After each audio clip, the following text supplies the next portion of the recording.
Hey guys, this is Doug with 4-Wheel Drive Trek, and there's another video for you that we're going to be doing some work on the Jeep. We're going to be replacing the front sway bars. Right now I have the electronic sway bar disconnects, and I'm going to switch over to the Antirock sway bars instead. I went out wheeling with my buddy Dave in his Jeep Wrangler Rubicon switchback this last weekend, and I was super jealous of the Antirocks, and I really like them, so I think it's about time I pulled that trigger. If you haven't already seen it, Dave's been on my channel a couple times already in switchback, so jump over to that 4x4 adventure section and check out some of these vehicles in action.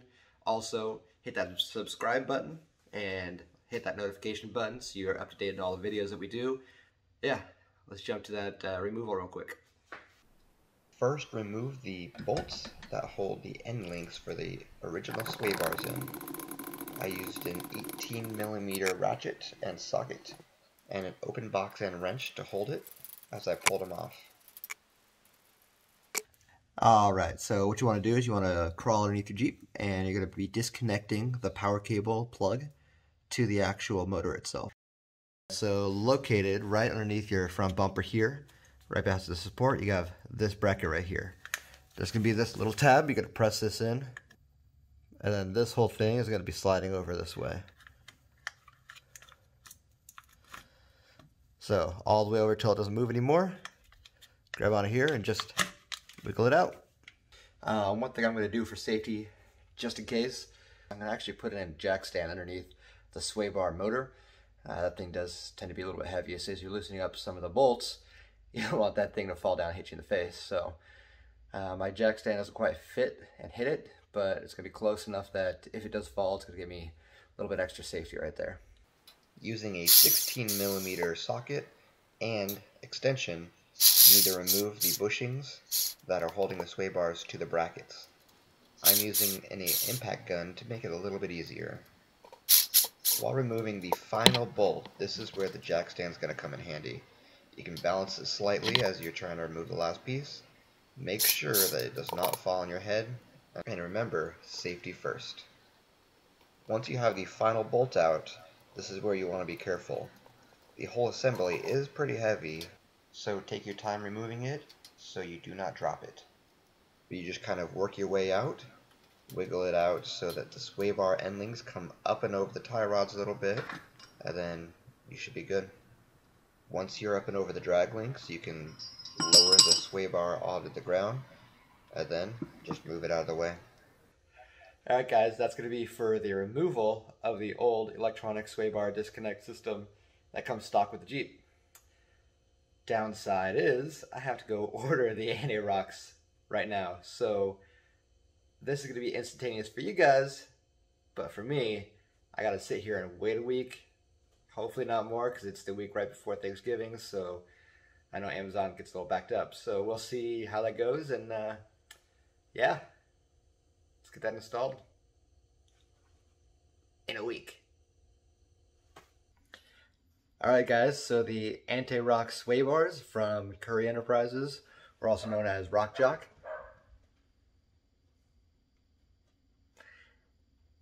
Yeah, dog's trying to make a little cameo here. It came in today, so luckily it was only 3 days, surprisingly. Bought it off of Amazon, and it came in real quick. Not soon enough for me to take it up to Evans Creek today, which is, I got a little dirty. Yeah, that was fun. Make sure you check out that video, Evans Creek. But anyway, let's get into this and see what we got. This is just opening it up. I have not actually opened it yet. Let's see what we got in here. Looks like we got our instructions. Easy. There it is.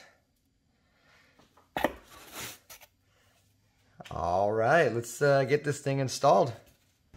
Alright, before we go a little more in depth with this install, make sure you hit that subscribe button, and yeah, let's jump to that install.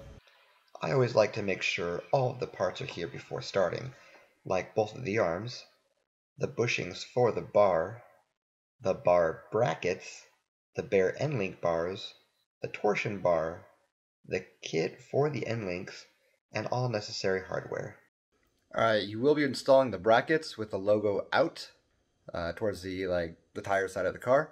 So mount that up with the existing hardware, and then we're going to install that bushing. Using the existing nuts, you're going to take that first bracket and mount it up underneath the frame rail. Making sure everything is aligned correctly and threaded correctly, using a 16mm socket, tighten it all the way up. The next thing we're going to do is we're going to install that bushing, and if you don't have a dead blow hammer, you can use a rubber mallet. If you don't have that, use a piece of wood with either like a hammer or a steel mallet, and you're going to tap that in very gently until it seats fully into the actual hole itself. Now you're going to need to insert the torsion bar into that bushing. This is before you put the passenger side bracket on. You slide it in that bushing and get it all aligned. Once again, you want to use a rubber mallet not to damage it. I did find using some sort of grease like lithium grease on the other side helped it slide in. Once it is seated, you want to take the bracket and mount it up to the passenger side frame rail like the driver's side. Little trick I picked up, if you notice, if you put that front one in first at an angle, gives you access to the entire bolt. Then you can throw a impact to get that up there. Then slide this back, line up the holes, put that rear one in. Notice how that covers up. So if you do the front one first, it gives you access. Now all I got to do is tighten this one up here, and then tighten that guy up afterwards with the open-ended box wrench. Once again, I opt to use an impact wrench just to help it out a little bit. Then this part, take your time. It is a little meticulous trying to get the box end wrench up there and tightening it down, but it is worth it. Once the bracket is installed, you will need to get the bushing on the passenger side placed. I placed it on the end of the bar and pressed it against the bracket. I used a 32mm socket to clear the torsion bar, but put all the tapping motion on the bushing itself. Then I tapped it in till it fully seated. I sprayed the bar with some WD-40 before sliding the arms on.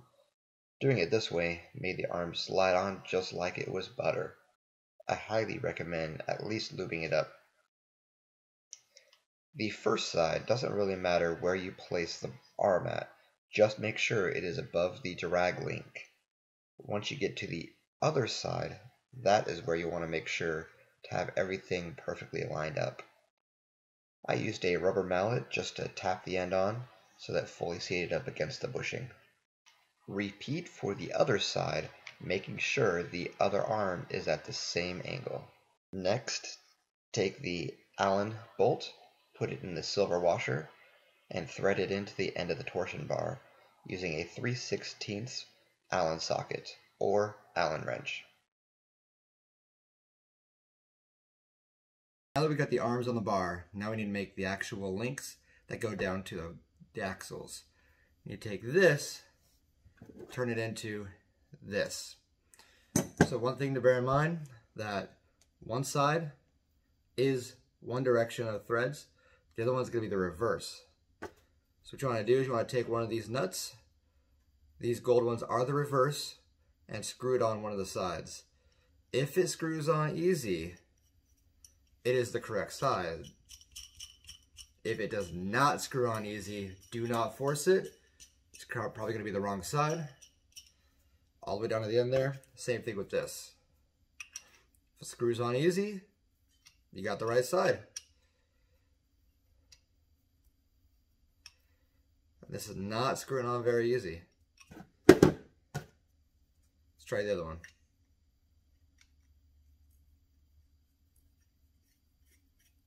And look at that. This one screws on perfect because this is also reverse thread.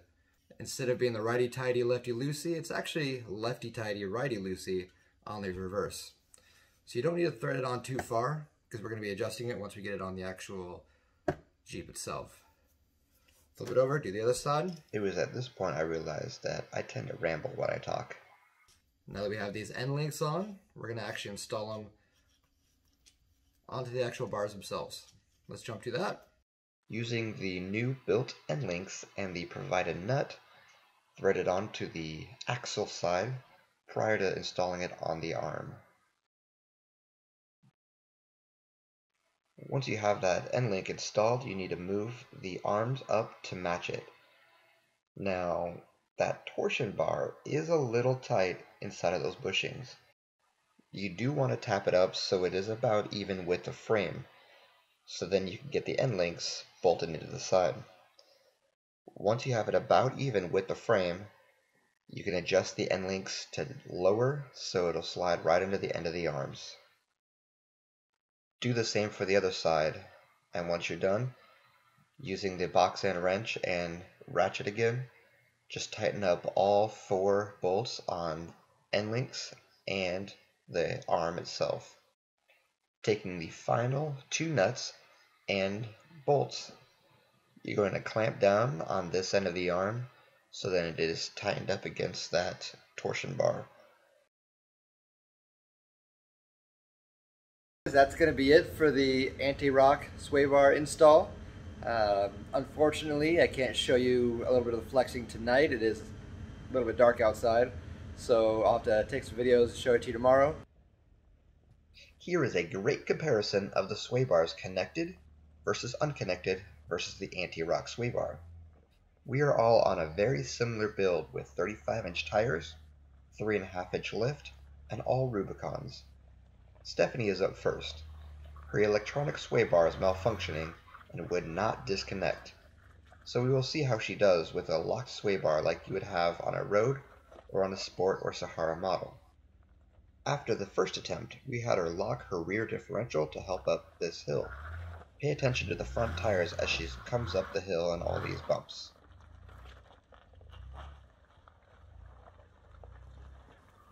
As you can see here, the front tire on the driver's side isn't on the ground, and that is causing a little bit of issues. As she keeps going, the back end dips down and pulls that front tire even farther up off the ground, which is not what you want.